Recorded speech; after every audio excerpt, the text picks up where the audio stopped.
surveys are located outside of the venue on a table, along with some other promotions for some recent NUPI publications, which I will also go into detail now. But first, good afternoon again, and welcome to today's seminar, Envisaging China's Future, How Will Xi Jinping Navigate His Second Term, featuring Toshiya Tsugami of Tsugami Workshop Limited in Tokyo, Japan.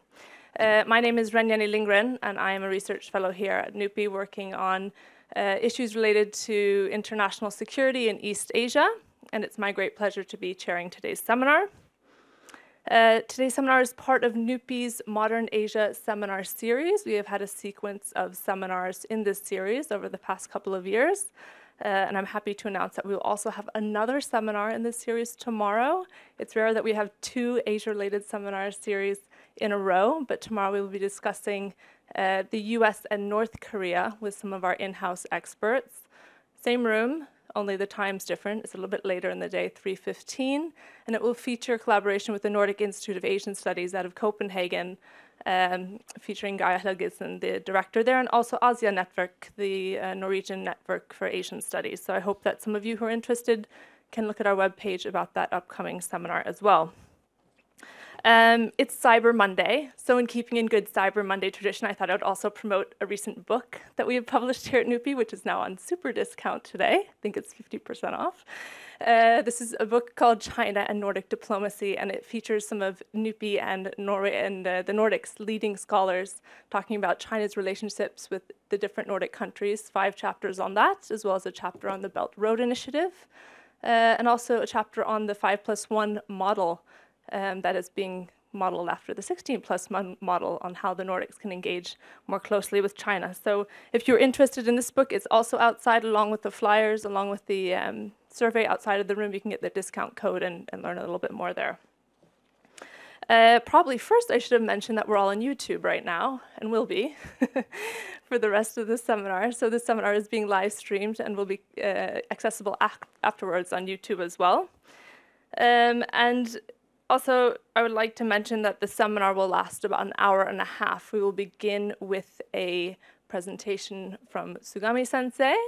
That will be followed by comments from my colleague Bjørnar Sverdrup-Thygeson. And then we will open the floor for good question and answer and discussion.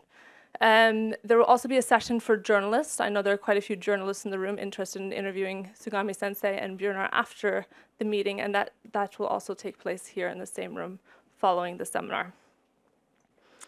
So, without any further ado, I would like to introduce our speaker, Toshiya Tsugami. Mr. Tsugami is president of Tsugami Workshop Limited, an independent China business consulting firm based in Tokyo, Japan.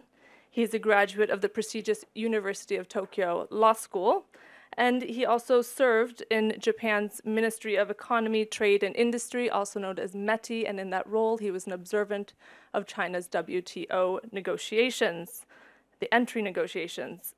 He has also been an economic counselor at the Japanese embassy in Beijing and METI's director for Northeast Asian Affairs. He has written 6 books to date, with his first book, China's Rise, winning the Century Prize for Social Sciences and Humanities in 2003. And his latest book, A Trade War, examining the US-China relationship, was published in 2017. Today, he will provide us with a detailed analysis of recent developments in the Chinese economy and what this means for the region, and also the Chinese leadership, a very timely topic, perhaps always a timely topic in these days, but especially since Xi Jinping has just entered his 2nd year of power following the party congress just last month. We've been looking very much forward to this seminar here, and we have had a great interest, I have to say, from the audience, so it's so great to see that so many of you could make it here today. And with that, I would like to welcome Tsugami-sensei to NUPI and to offer the floor to you.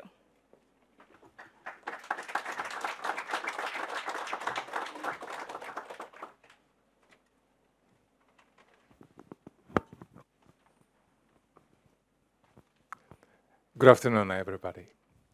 It's a pleasure for me to make such a presentation in front of distinguished guests, and I really thank NUPI, the institute, to have me here. Today, I will talk about 4 points. And because I major in economics, so the former 2 topics are for the economies. And there are a good news and a bad news about Chinese economy. The good news is that Chinese new economy is growing very fast and in a very good shape. And the bad news is that its old economy is really in trouble with an over debt or over supply capacity or something. Particularly, in order to keep all the economy afloat, Chinese government needs to increase their investment and debt, and that is the biggest problem for China today. To have that big accumulation of debt, I will explain to you later. And the third topic is based on such observations for Chinese economy. I will also like to talk about politics, whether President Xi Jinping's power is really strengthened or not. In what way? And lastly, as a fourth point, I will talk about a bit about how to live together with economic giant China. So these are the contents of today's presentations. So let me start. Oh, yep.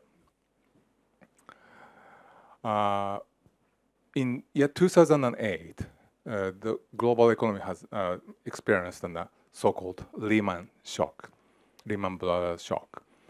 And in order to counter the negative impact, Chinese government has started so-called 4 trillion renminbi's economic stimulus, mainly by way of investment. And in addition, China also started an unprecedented monetary easing, which is shown with this graph. Money supply per GDP ratio. It will jump up to around 8, and nowadays it exceeds 2. This is a very big magnitude of monetary easing. And with these 4 trillions and monetary easing, Chinese investment, so-called fixed asset investment, which include production capacity enlargement in manufacturing sector, and real estate investment, and public infrastructure construction by government. All in all, there is an official statistics of fixed asset investment every year. In the year 2008, it was 15 trillion renminbi. And after the start of 4 trillion, it jumped at 20, around 24, 30, 37, 44, 50, 55, and last year, around 60 trillion. So if you gather up the amount from year 2009 and to last year, their accumulated amount is already 320 trillion renminbi, which is equal to around 41 trillion euro. And I believe this number will surpass 400 trillion in the next half of, in the first half of next year. It's an unbelievable amount. So it is quite natural that in the course, China has experienced a very rapid economic development. And also, China has provided a great amount of gift to the rest of the world. But the problem is, this way is not sustainable. It cannot last forever. Oh. Too much money was borrowed and poured into a non-performing asset. This is the biggest cause of today's Chinese difficulty. Investment in the manufacturing sector has brought about a tremendous amount of over capacity, and real estate problem. It is not quite serious as foreigners think, but in small and rural areas, there's really many ghost towns there. And maybe the most serious situation underlies in local government infrastructure investment. Too much amount of money are poured into an infrastructure project, which actually don't make major economic impact, positive impact on economy. So I quite doubt that if those money poured into those non-performing investment can have an enough ability to pay back those debt. And Chinese government really understand the problem. From the beginning of Xi Jinping's in the first term, his administration clearly understood that problem and tried to change the course from investment-led, debt-led growth model to a so-called supply-side economic reform-driven growth model. And in the year of 2014 and 15, it worked. No further investment accelerators. So it started to work, but in return, all the economy has suffered serious glut. You can see this bar graph is an official growth rate and GDP growth rate quarterly, and these there are other indicators which I think are somewhat honest and reflect the reality. Electronic consumption and railroad cargo are the contents of so-called Li-Kuchang index. So it clearly shows that in the year 2014 and 15, the economy has continued to slip. This is a price for such a correct, right, new normal reform. You need to pay some price. But then, starting from last year, there was a clear rebound, particularly in old sector. New economy is in a good shape, has long been in a good shape, and old economy, which used to be facing a very serious glut, also started to rebound.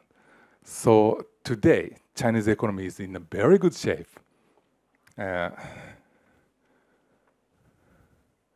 And in a real GDP growth term, it's now the speed of growth is 6.8 to 6.9% a year.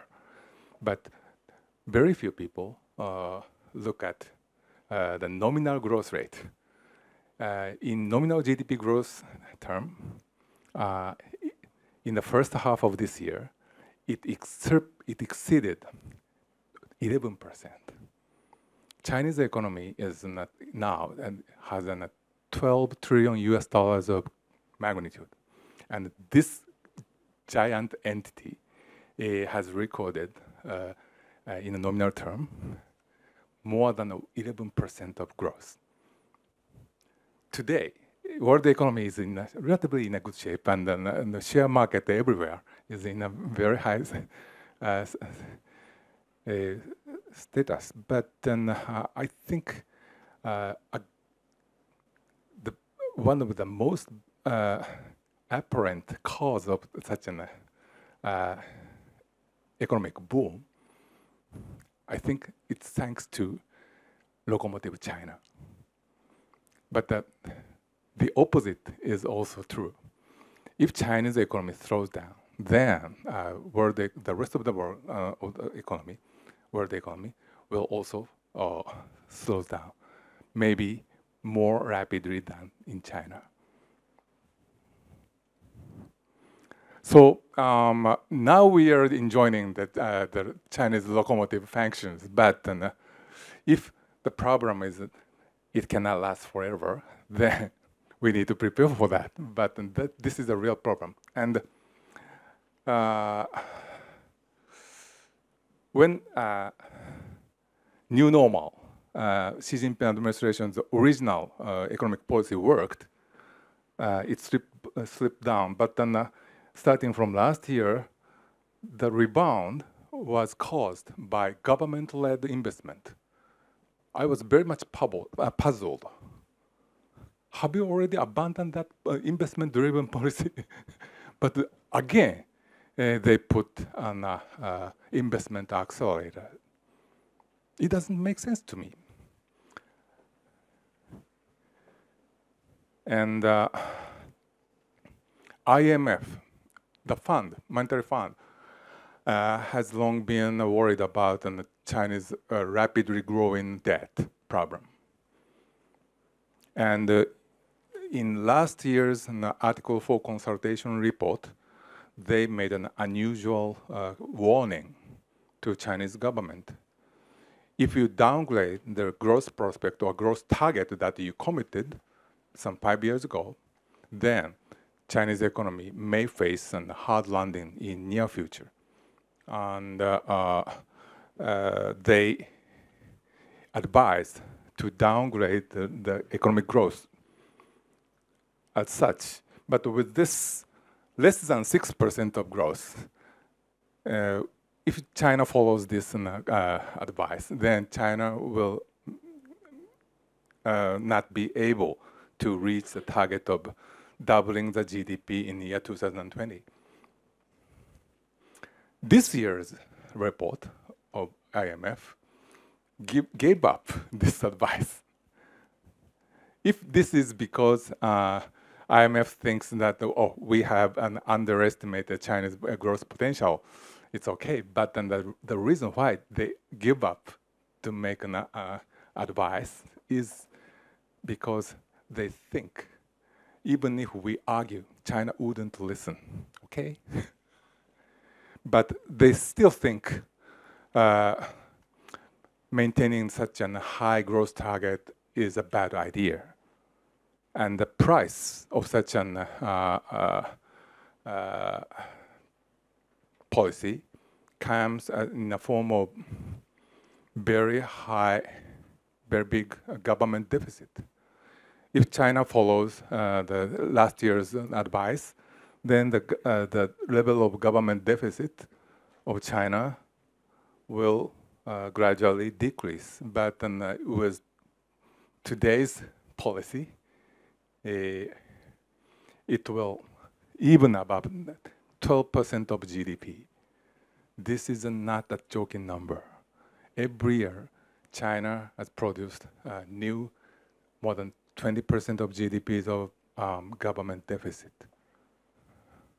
And if you add up government deficit, government debt, and corporate debt and household debt, these three debts all in together, the magnitude per GDP would reach to around 300% in year 2022, when the Xi Jinping's second term is over. 300% is also not a joking number. But there is I hate to say good news, but there is an exception. Japan's number is already 380. So it seems that there's still room for China. But the real difficulties for Chinese government finance comes after year 2030, when due to the demographic structure, China's pension liability will explode. But even before that difficult days, if Chinese entire debt level has already reached 300%. How can you continue to pay pensions for people?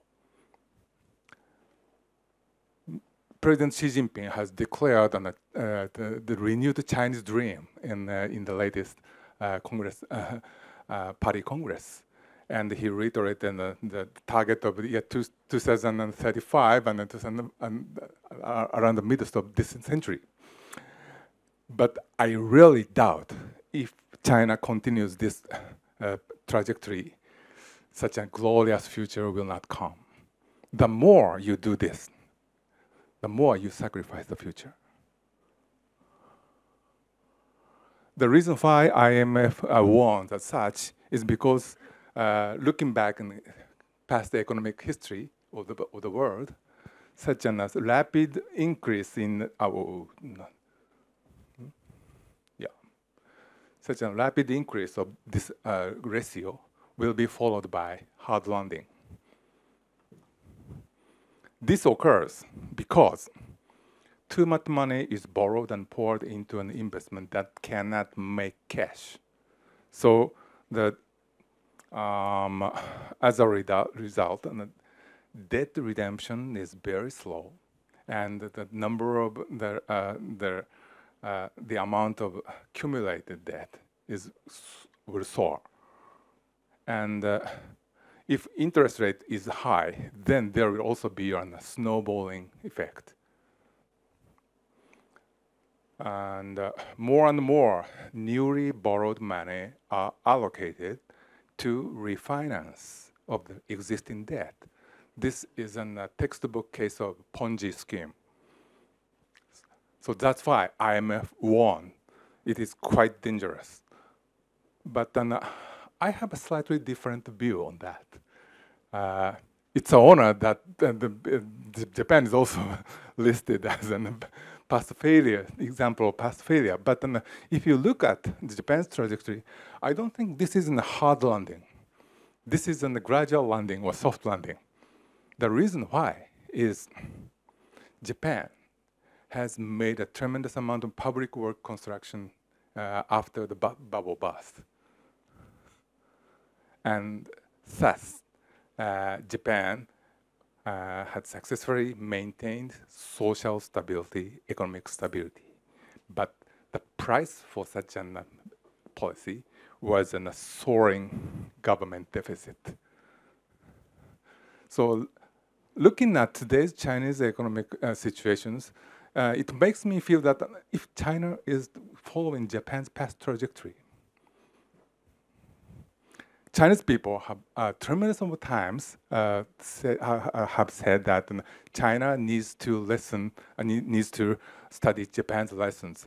They wouldn't say Japan's past failure, but they always say that they want to study Japan's past experience. But my question is, what did you study? I really want to follow Japan's past trajectory and sacrifice the future of yours? This is my question. The number has already more than 380%. And if you look at household debt and corporate debt is not actually increasing, but government deficit is soaring. In the past, this is due to an expansion of public construction. And nowadays, it is due to an increase in pension liability or something, medical care and so on. So not every country can do this. There are some conditions necessary for doing such a policy. One, capital exporting country which don't need borrow money overseas. This is a very important condition. Second, debts are substantially concentrated onto the central government finance, which is most resilient as opposed to the corporate. And in Japan's case, Japan has maintained almost 0% interest rate for around 2 decades. This would not make any snowball effect. As this as an exception, China also has these two conditions. And so there isn't a reason to believe that China can follow Japan's past trajectory, regardless of whether it is a good idea or a bad idea.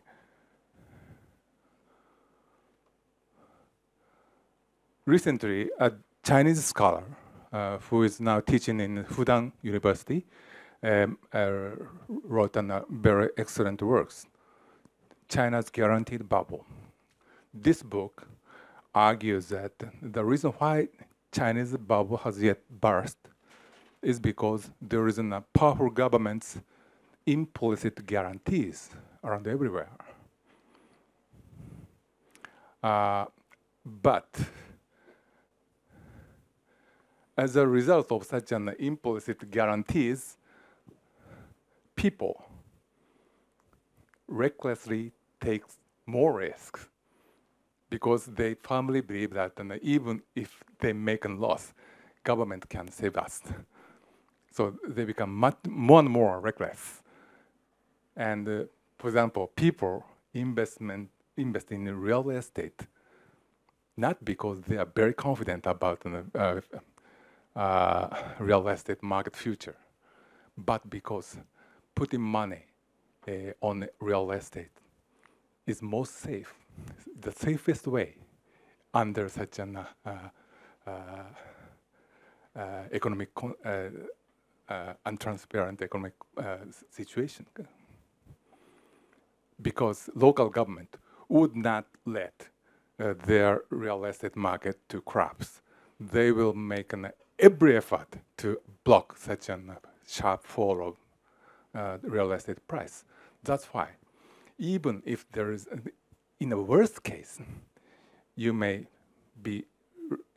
need to be ready for some 10 or 20% of loss, but not anymore. So under very strained economic conditions, maybe putting money onto real estate is the safest way to keep your money. But it works in China. It is reasonable in China, but from the rest of the world, this is nothing but a distortion of economy by the government.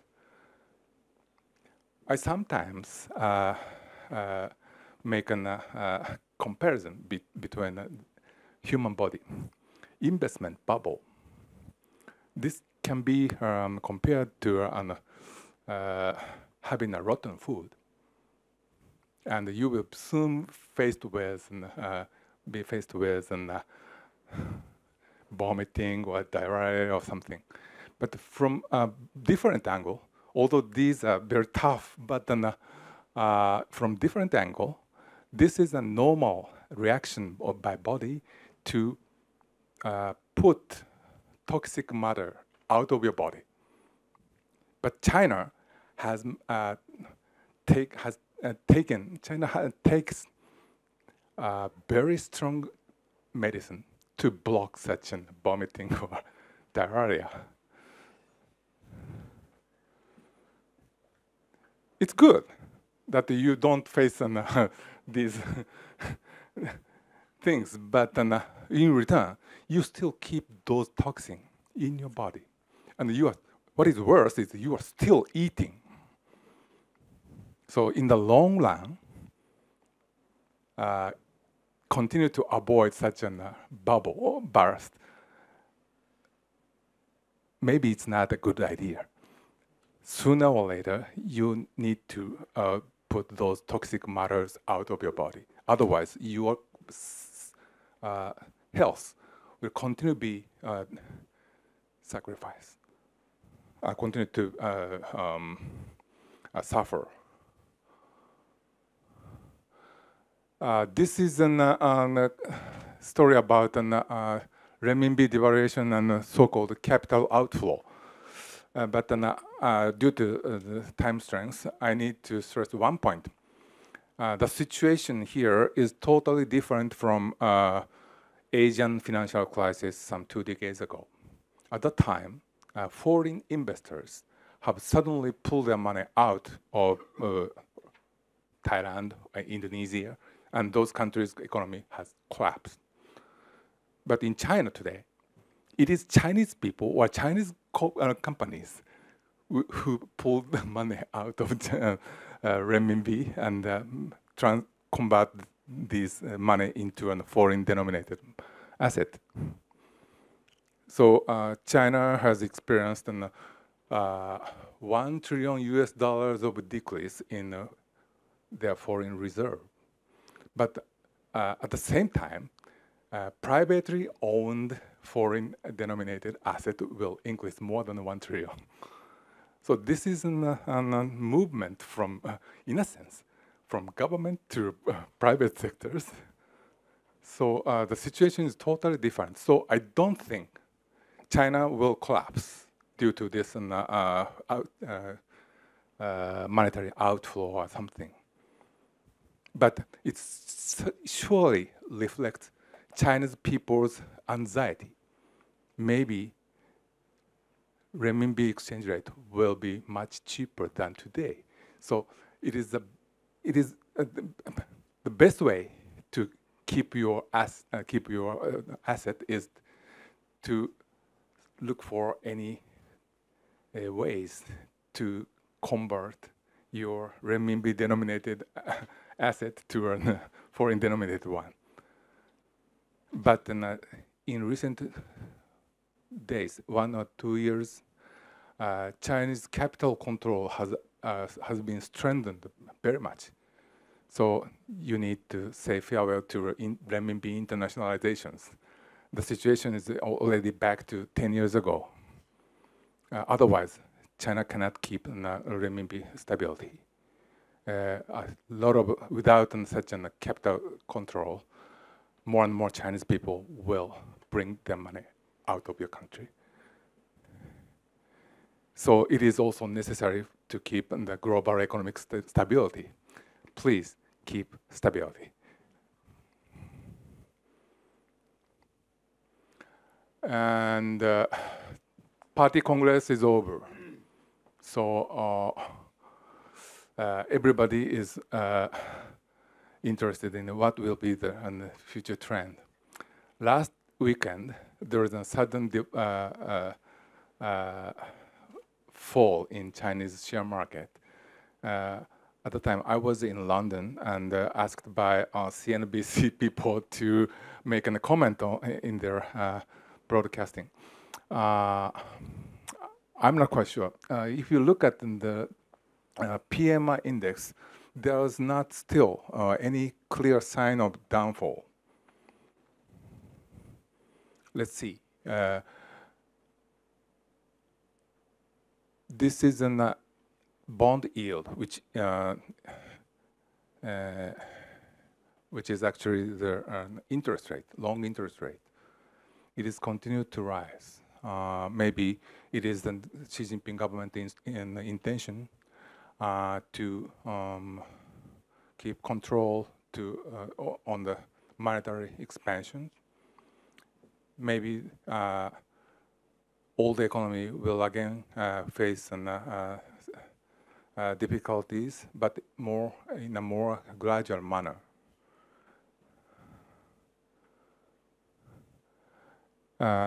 Then I move on to the brighter side, good story side.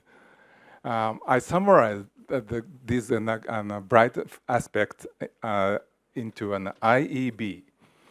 I is an IT technology, E is EV, electronic vehicle, and B is big science. New economy in the IT industry is really in a good shape. Particularly mobile phone-based apps in which fintech, sharing economy, or scoring system, GPS, and so on are integrated into that. Such apps provide very cost-efficient and small business-friendly business platform. It is really unbelievable that Chinese small startup companies are given very democratic and friendly business platform in which they can operate very in a very cost-effective manner. For example, these using QR code, this QR code payment, this service is very cost-effective. You are collected only 0.1% or even free charge. But most credit card business in the Western world still collect 3 or 5% of charge. With or without 3 or 5% of your total sales, what does this mean? You can clearly understand. It will enlarge the extent that you can make business. And there's no need for advertisement if you get high score, right? And what is funny is in two-way rating systems. Taxi app, and this is also the case for Uber, but taxi apps, passengers rate drivers, but driver also rate passengers.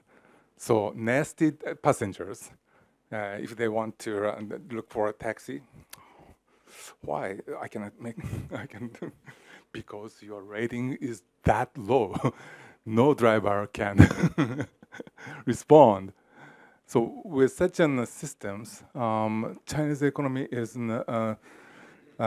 growing in a very good shape. Sorry to say, I hate to say, but in these areas, China has completely surpassed Japan's. Much advanced than Japan. This is today's reality. And in some case, I believe, Chinese this business is even advanced than the United States. Small-scale society is a society that everybody knows each other. So there is a very low transaction cost or transaction risk, right? But due to the size is small, there are very few business opportunity.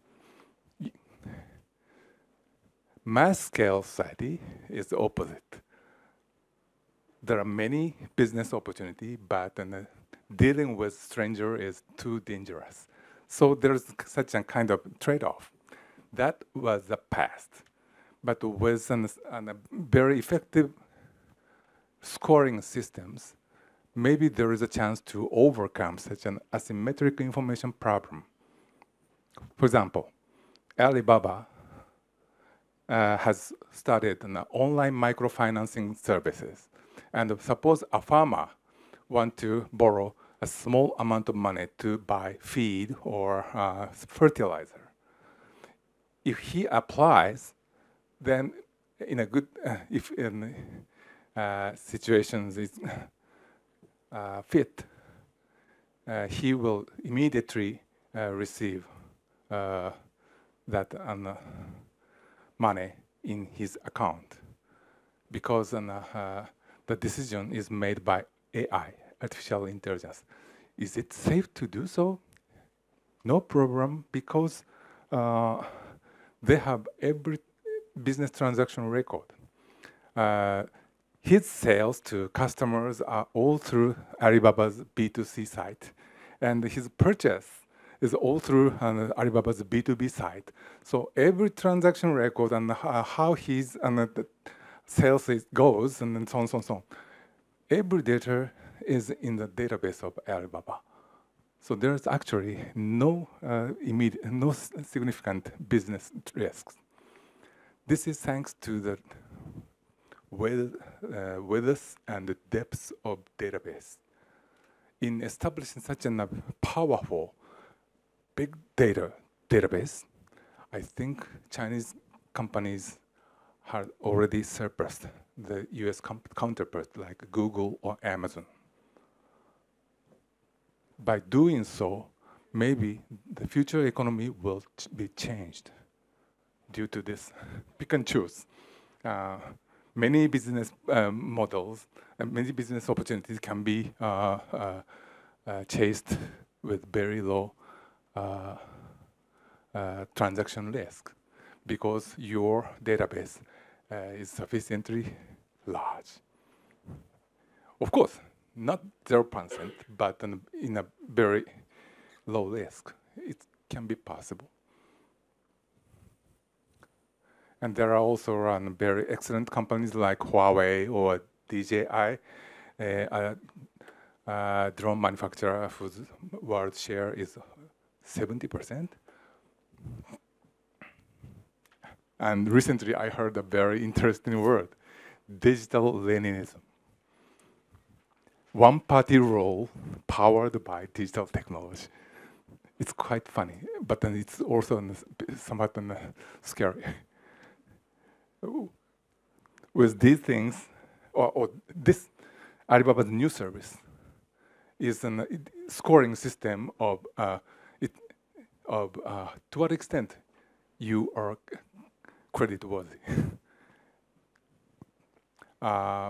First, starting from the financial transaction record, and more database are gathered, and if you have a bad record in being sued by others, or if you have made trouble in police or something, those records are gathered more and more. And today, even government has participated in such a program. So if you are, the first score is 950. And if you are a high ranker, over 700 or so, then you will be given so many benefits.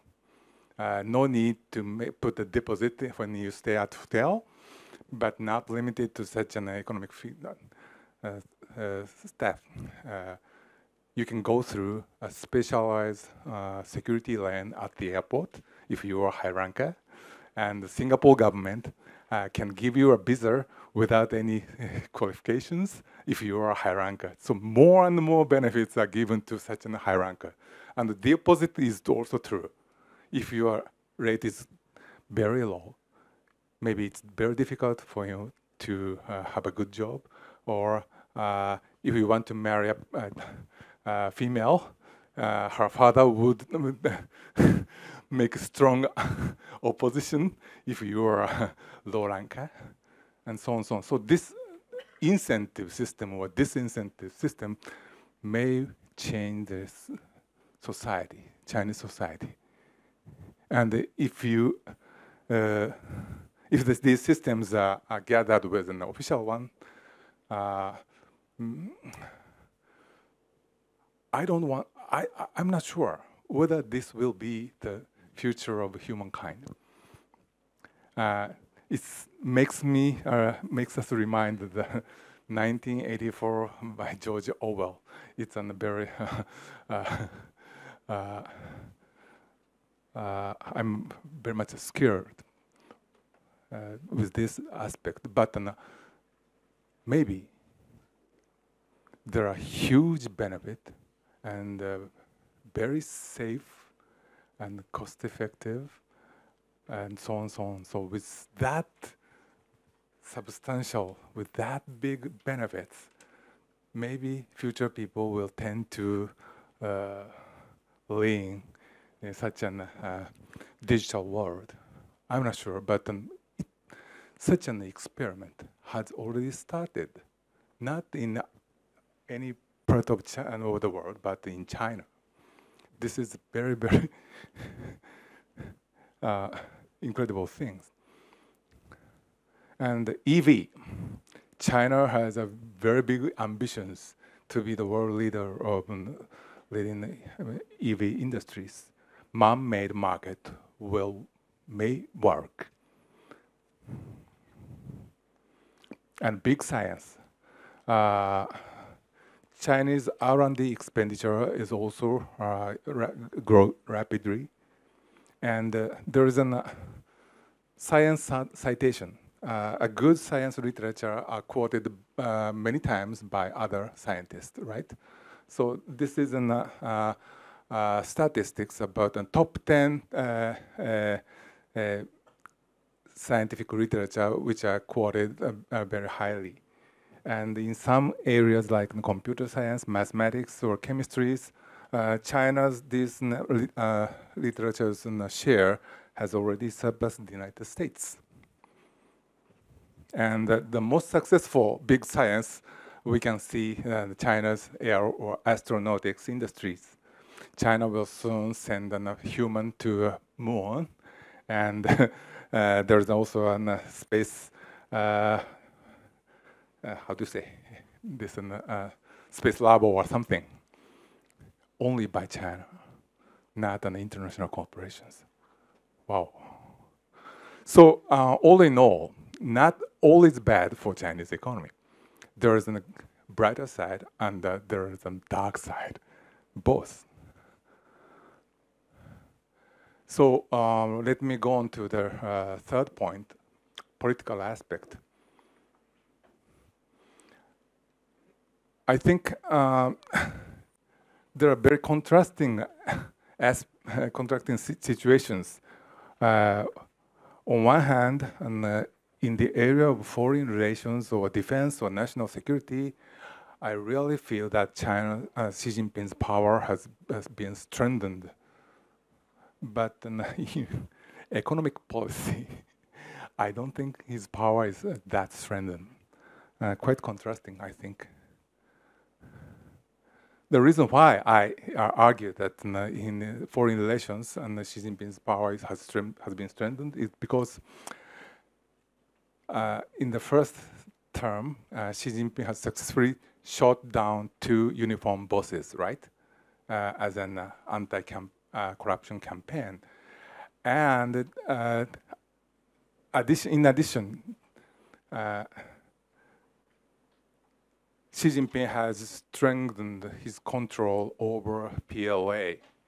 And with this strong control, he also started an overwhelming PLA reform, which previous leaders couldn't do anything. And with this strong control over PLA, which is the hardliners camp, I think Xi Jinping has enlarged the room for less assertive foreign policy. This is quite opposite to the mainstream view, but I think in South China Sea issues, after being defeated by court rulings in Hague, Chinese policy has dramatically changed. Today's policy is we can solve this problem peacefully, friendly, among the claimants' countries. So please don't touch third parties' countries. Please don't touch this issue. This is today's policy. But in order to be much nicer to Philippines, Xi Jinping has promised that China will not make further reclamations in Scarborough Shoal. This should have been kept secret, but the Philippine foreign minister talked this to press people and immediately be sacked. Such a commitment could not be done if Xi Jinping doesn't have a strong control over PLA. Hardliners people will definitely make oppositions or do other things that would risk his face. So this is a sign that Xi Jinping's power has been strengthened. Same applies to North Korea. People don't understand why China is so soft to North Korea. There is an enigma, but I argue that this is a problem of the memory of war dead in Korean War. 200 or even 500,000 of soldiers were dead in Peninsula when the Korean War was occurred. And some of them are still alive at the age of 90s, around 90s.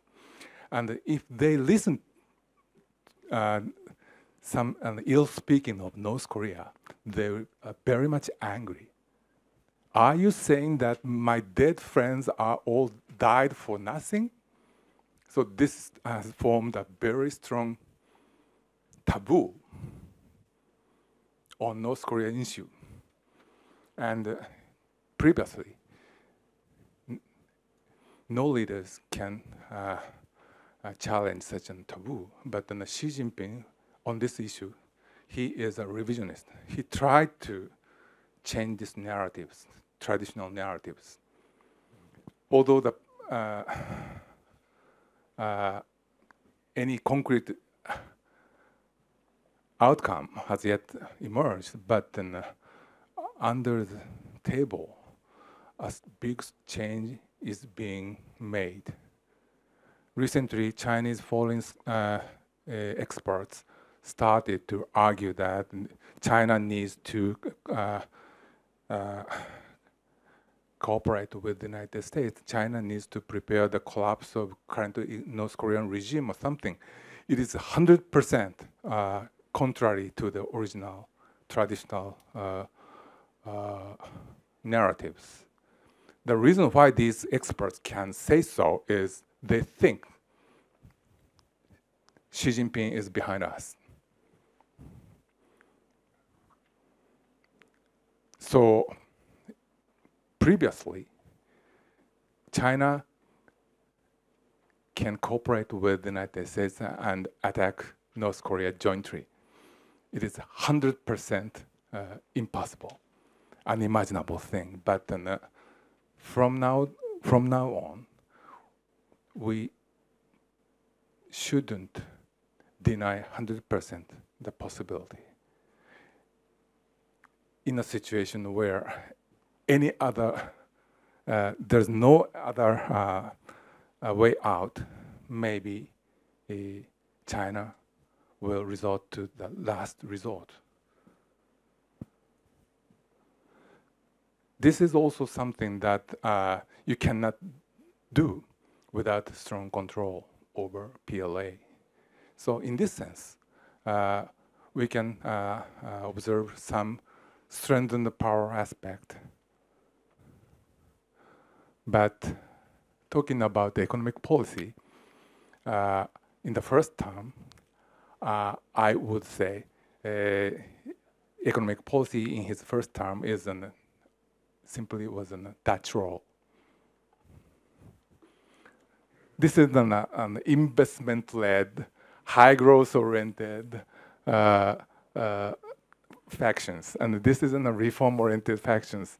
And if you trace the trajectory of Xi Jinping's administration's economic policy, started from so-called economics. At the time, Li Keqiang was in charge of such an economic policy, but he left nothing, no result. And 1 year after, Xi Jinping, he himself will be in charge, was in charge with a new slogan of new normal, no further investment-driven economic growth. But in year 2014 and 15, it worked, as I told you. But there was a reverse in last year. And the reason why there was such a reverse or a rebound, I think there were two incidents in year 2015. One is in June, stock bubble bursted. And the other one is in August of 2015, there was a renminbi devaluation incident. And before and after these two incidents, world view on Chinese economy had totally changed. Before that, everybody is wow. And after that, everybody is worried. Are you okay? Really okay?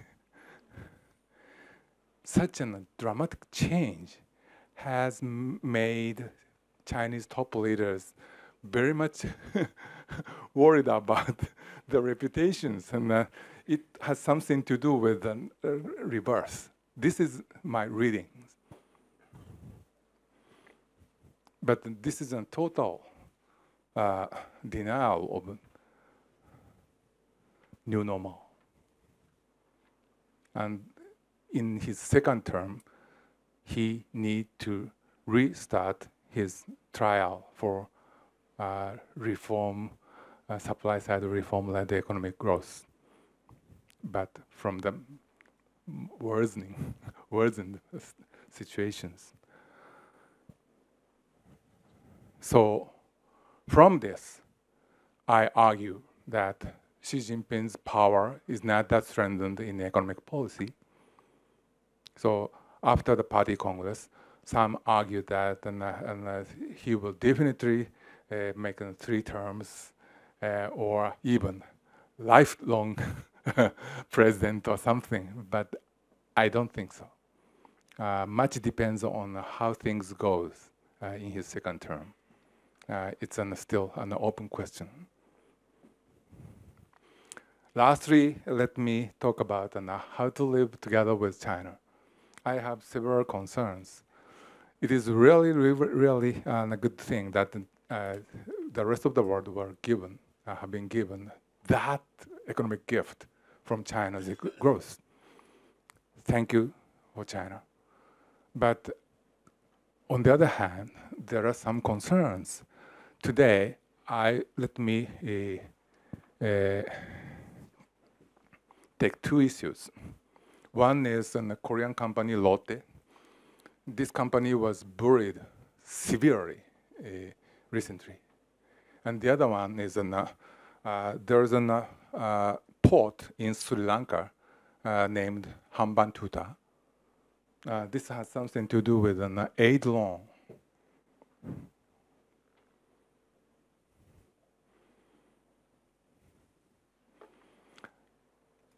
Xi Jinping, he advocates free trade. Protecting free trade is very important. I really appreciate his commitment because there is different types of leaders in the United States. But I think with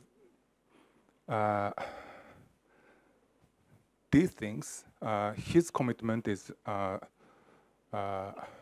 the value of his commitment is decreased.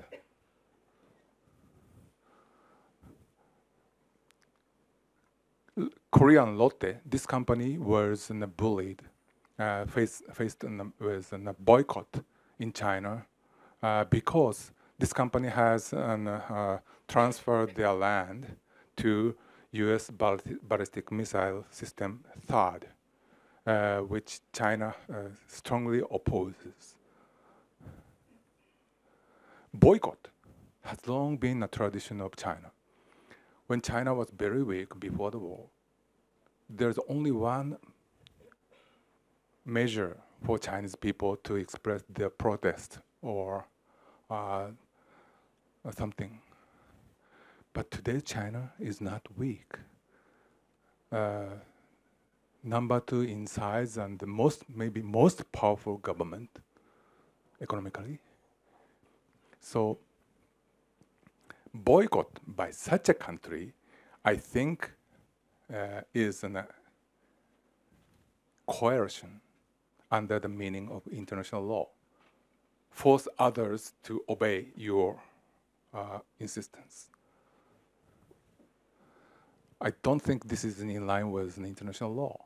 And I also think that it has a problem with a multilateral trade spirit. Market access, which Lotte used to join, used to be given, this is not a reward by emperor to his subordinate. This is a mutually committed market access. This market access should not be revoked unilaterally because this is doing so is not in line with a mutual commitment. So I think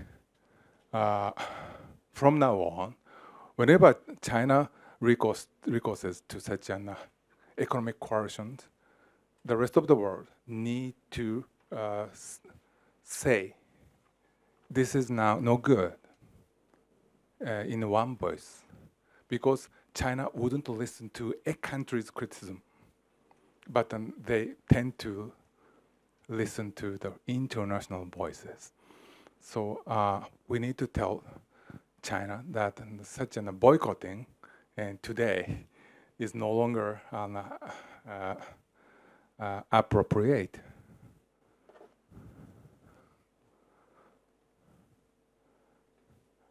Hanban is here, and the future of this port, particularly if it is used militarily, it has something to do with the national security of relevant countries.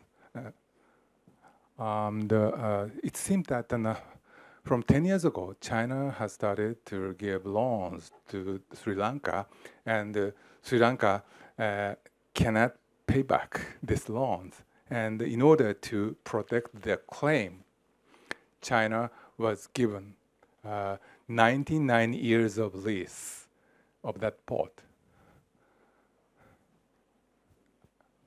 I don't think it's a good idea to choose the number of 99 years. But anyhow, it has triggered national security concerns by relevant neighbors. I think as a creditor, China also needs to protect their claim. It's true. But maybe the problem, the origin of this problem is that China has given the inadequate loan, which Sri Lanka government can actually cannot repay. So although this is not easy, but I think from now on, the international society needs to establish a new forum on which we can monitor every country's loan aid given or something, including China. Originally, or traditionally, this was the responsibility of OECD, but China wouldn't join OECD because they think that is a developed countries club. So if OECD cannot work, then we need to establish a new forum. And if there is any problem economically, maybe the recipient country cannot repay, then we need to make such a peer review of such an individual country's loan activities. That is also necessary. And if there is a problem, we also need to voice, in one voice, to China. One Belt, One Road. This is a great success of international public relations. Maybe we can say triumph. But I always think that there is a huge gap between the image that we have and reality. Everybody, most of us think that Belt and Road has started in year 2013. This is not the case. It has already nearly two decades of record. And everybody talks about the AIIB or Silk Road Fund that was established for the sake of Belt and Road Initiative. But they are not major actor. Major actor of Belt and Road are not AIIB nor Silk Road Fund, but are State Development Bank or China's Exim Bank. If you compare those giant national banks, AIIB or Silk Road Fund, they are only a kid with only 100 or so staff. And there are also a big gap between what they are doing now and what we heard 3 years ago. 3 years ago, we heard the great plan to construct a trans-Eurasian continent high-speed railroad network, and with this, China's over capacity will be transferred to those countries and so on. Can we see this today? Disappeared. Today's Belt and Road has become much more realistic and, in a sense, much more prudent. And those illusionary programs has already disappeared. And this change was occurred because there is a growing public anger against such an huge images. Chinese taxpayers are very much angry about that, and officials are wasting our money. Those money poured in such a trans-Eurasian continent, high-speed would never come back again, would never be repaid. This is simply non-performing programs. Their anger is very substantial, so government officials need to be very much careful about such a public unrest. So they need to be much more cautious and careful about giving loans. I think this is a good thing in order to be more sustainable. Otherwise, China's Belt and Road will be over in a decade. So with regard to One Belt and One Road, we need to be much more realistic, and we need to see the real image of China's One Belt and One Road. Maybe it is not that big as we expected, as we hope, but how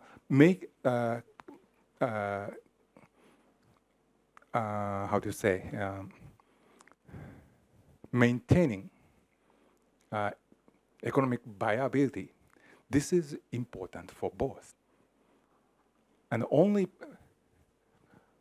projects that are economically viable and that are suitable for recipient countries in real need can survive even after 100 years, even 100 years after. So, so on this point, I would argue that we should get out from any illusional image and face reality. Maybe it takes time, and maybe it is much smaller than we expect, but it's a necessary change, I think. Asian Infrastructure Bank, this is a kid with only 100 staff, but facing that giant competitors inside, like a State Development Bank, AIIB has chosen to be specialized in international corporations. So maybe AIIB is a good candidate for our cooperations with China. I think Japan can be more amicable with this bank. Today, it's not, but we can be more amicable. Even if it is not a member, we can cooperate from outside, like World Bank. So let me stop here. This is the whole of my presentation. So I would welcome any questions or comment on my presentation. Thank you very much.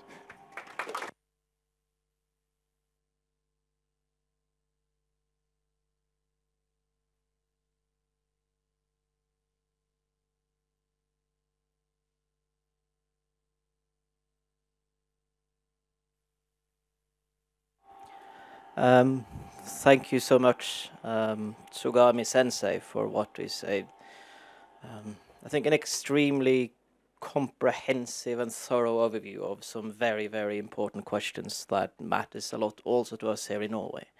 We're running a bit short of time, and I want to make sure that everybody here has a chance to ask Tsugami Sensei some questions. So I'll just briefly point out a couple of what I think are key interesting points for me in what's pointed out here. I think, in essence, the presentation demonstrated the extent to which it is still true that it is about the economy, or it's about the economy stupid, as they would say it in the United States. And it's because not only the economy is the backbone of CCP's legitimacy in China, it is also a backbone of what makes China so important in the wider world. And I think if there is one slide in particular that I would direct your attention to, it's slide number 3 that was shown here, which is the difference between the nominal GDP growth and those indicators that showed what may be the approximation of the actual GDP growth in China. And I think that's something very important to have in mind, also because I think in the Norwegian public there's a certain tendency to over-focus on the nominal GDP numbers coming out of the statistics bureaus in China.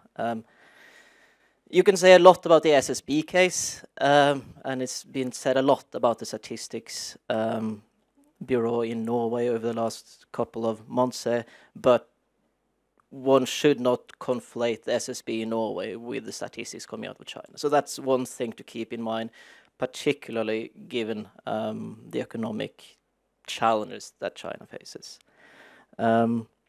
Secondly, I think it's also another key thing to pay attention to, which is that when Xi Jinping now on the 19th Party Conference, a lot of things happened. Amongst the key thing of those was the birth of the new Chinese era, and this massive, at times, optimism, the focus on new technologies, the massive success that has been seen in a lot of sectors. Just last week, Tencent, this big Chinese internet giant, was for the first time valued more than what Facebook was.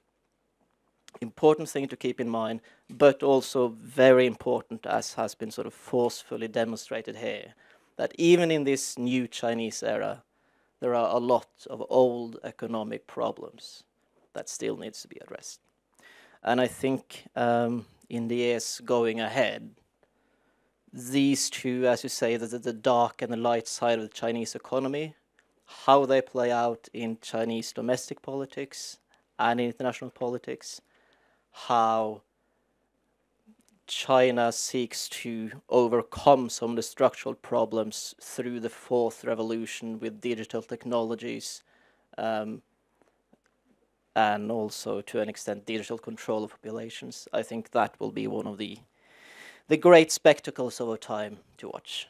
On that note, I'm so lucky that I have the chance to ask Tsugami-sensei questions later today, so I will not take up any of your time to do this. So on that note, let's simply open the floor for questions. And if you could raise your hand, and Arne will walk around with the microphone to you.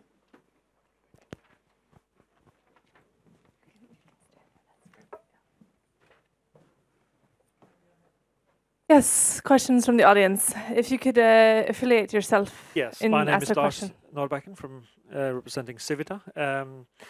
I would go back to your Orwellian kind of prospects of a one-party rule powered by digital technology, with some frightening consequences when it comes to surveillance and freedom. My question is really, do you not think there is a potential for protest among Chinese people when they experience very extreme consequences based on that mixture? And I'm thinking particularly about the Hong Kong young generation in Hong Kong.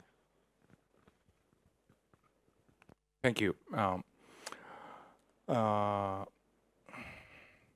We sometimes ask Chinese friends whether you mind such an government observe everything.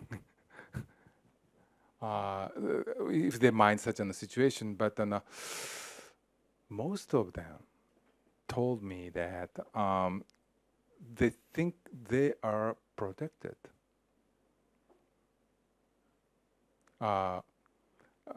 for example, there are tremendous amount of camels and around the street and so on, so on, so on. And what China is doing is just like an U.S. TV drama like 24 or something. Chinese police can immediately chase you and then immediately identify this guy whose identification number is blah, blah, blah, blah, blah. They can identify this. Such a world is somewhat scary, but Chinese people think that this is a protected, safe world. And with such a scoring of individual trustworthiness, Chinese tend to think that it's a good thing because Chinese people for now don't respect what they promised. So it's a good thing that they will be become much more disciplined persons. So it's good for future China. So the way that they feel about such a digital world is somewhat different from us. But then, since the benefit, the safety, or something that such a digital world has provided is that huge. So I sometimes wonder if the entire humankind will go toward this direction, and the leading country is China, and followed by other developed countries. Other developed countries are lagging behind because they have a very strict regulations on privacy or some things, and which doesn't make us immediately follow China's course. So in this sense, I'm not sure what will be the humankind's future. I don't want to be an observed and everything by government, but on one hand, on the other hand, I still feel that this will be the future of ours. I'm very, how do you say, ambivalent. Great. Additional questions from the audience? Yes, right here in the green. Hi. Thank you for a very interesting talk. My name is Teresa Solin. I am from the newspaper Aftenposten. I guess it's hard enough to try to engage in counterfactual history, but I would like to ask you to engage in some counterfactual prediction about the future in sense that obviously you mentioned that the presidency of the United States has a certain impact on the Chinese economy as well. And with President Trump pulling out of the Trans-Pacific Partnership Agreement, I'm wondering, had Hillary Clinton won, would that have been preferable for China, or is this perhaps, in your opinion, in fact, a good thing for China that Trump has a relatively isolationist approach to instead of pivoting towards Asia?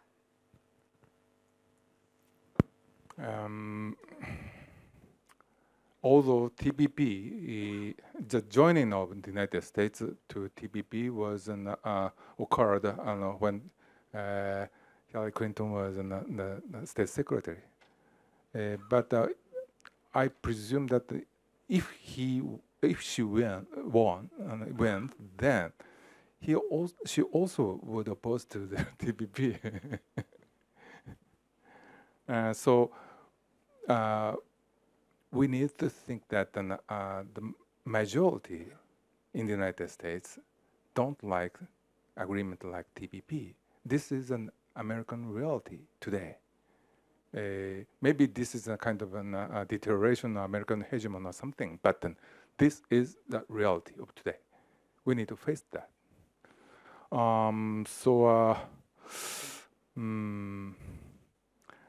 Actually, I was stationed in Washington, D.C. From last January to last March when Mr. Trump took post. And my impression that is that Mr. Trump is not the cause of deterioration of American hegemony, but the result is a result of the deterioration of American hegemony. If he is forcibly if he is forced to step down, like an impeachment or something, then we will need to see next Trump. If overall situation does not change, then we will see next Trump. So in this sense, regardless of who is the president, there is an undeniable trend, not in the United States, but also in Europe, that things has been changing, presumably toward bad directions. So I'm somewhat scared about such the sense of change, but we need to face with that. Some Chinese friends are very much pleased with that situations. I cannot believe how we are lucky. But when I hear such an saying, that I would want to my Chinese friend that, no, you are wrong. Maybe the situation that you face is not a pleasant one to you, but that will be the situation where all are losers, because destroying the existing order while you don't have any other substitute, this is a bad idea. Maybe you will go back into the years of 1930s or something, where everything is destroyed. So we still need to keep the existing order. That's why Japan is trying hard to preserve an TPP, and that's why Japan is making an effort to finalize the EPA with the European counterparts or something. I'm not sure whether such an effort is enough or not, but no, we can only do so. Yeah, the EPA with Europe, actually, I think it's now finalizing its rounds in the coming months, so that'll be an interesting development to follow. We have time maybe for one or two more questions from the audience. Yes, in the blue. Thank you to Macroeconomic professor. I'm an assistant professor from China, and I'm from Wuhan, the central part of China. So I'm majored in political science. So I'd like to know what you think of nowadays the anti-corruption movement in China. Nowadays some officials are arrested from time to time, and some people think that is really anti-corruption, but somebody thinks it's just a battle in politics, political battle. So what do you think of it? Thank you. When Xi Jinping started his first term, he or his colleagues are occupied with a very strong sense of crisis or urgency. If we cannot change the course, then that will be the end of our regime. So with that big sense of crisis, Xi Jinping has started anti-corruption. When he started his first term, he had no factions of his own. But in return, there is according to Western notion, Western idea, large coalition between various factions inside the regime. Those coalitions commonly share the sense of crisis. If we cannot fix the problems, then that will be the end of our regime. So in this sense, the anti-corruption is really, really necessary because before then, that was really a mess. So it is really necessary. But then, in the course of the anti-corruption, you are right in that some are arguing that this is just a political revenge or political battle in order to attack the opponent or something. Maybe there are some such an aspect. But disciplining bureaucrats, the necessity will continue even in the second term. So, of course, there is a negative effect, like bureaucrats are very much scared and become very much conservative or something like that. But all in all, I think an anti-corruption campaign is still necessary for today's China. Okay, well, on that note, I think we'll have to close today's seminar because we've now run out of time. Please join me in giving a round of applause for Tsugami-sensei for everything he shared with us today. Thank you for joining this seminar. I really appreciate your applause. Thank you. And again, journalists who are interviewing